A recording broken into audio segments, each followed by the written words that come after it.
Hello bachcho, let's see the question. The question says that in the given figure, AB is parallel to CD. Angle EAB is 50 degree. If angle ECD is 60 degree, then find angle AEB.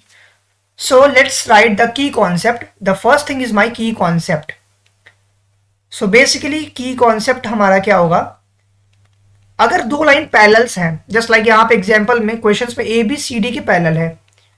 If AB is parallel to CD, then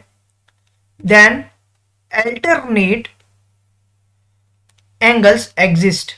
This is my first important point. अगर कहीं दो line parallel हैं तो उसमें alternate angles, correspond angles and so on, ये सारे angles exist करती है. Basically मुझे यहाँ alternate angles की जरूरत है. That is why I am writing only alternate angle. Second thing is that sum of angles of a triangle, किसी भी ट्राइंगल से जो एंगल का सम होता है, sum of angles of a triangle, वो हमेशा 180 डिग्री होता है. Now let's come to the point. मुझे इस एंगल में इस ट्राइंगल में ये एंगल निकालना है. इन ट्राइंगल ई बी ए में मुझे बेसिकली ये एंगल चाहिए और उसके लिए क्या करना है, हमें ये एंगल पहले मिलना चाहिए ई बी ए. अभी हमें क्या पता है, ये ए बी जो है वो सी डी के पैरेलल है. A B is parallel to CD. If AB is parallel to CD तो alternate angle exist करेगा, due to which अगर ये 60 है तो ये भी 60 हो जाएगा alternate angle से.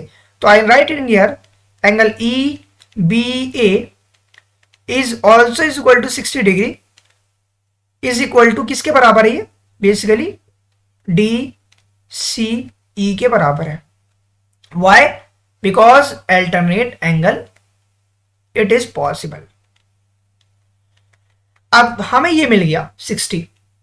हमें निकालना ये वाले एंगल्स और ये ट्राइंगल बन रहा है, तो हम लिख सकते हैं in triangle A B E हमें क्या क्या चीजें दी गई हैं, 60 प्लस 50 प्लस एंगल ए ई बी जो कि रिक्वायर्ड है. इन तीनों का समेशन 180 के बराबर होगा एज पर द सेकेंड की कॉन्सेप्ट. 60 और 50 110 हो जाएगा.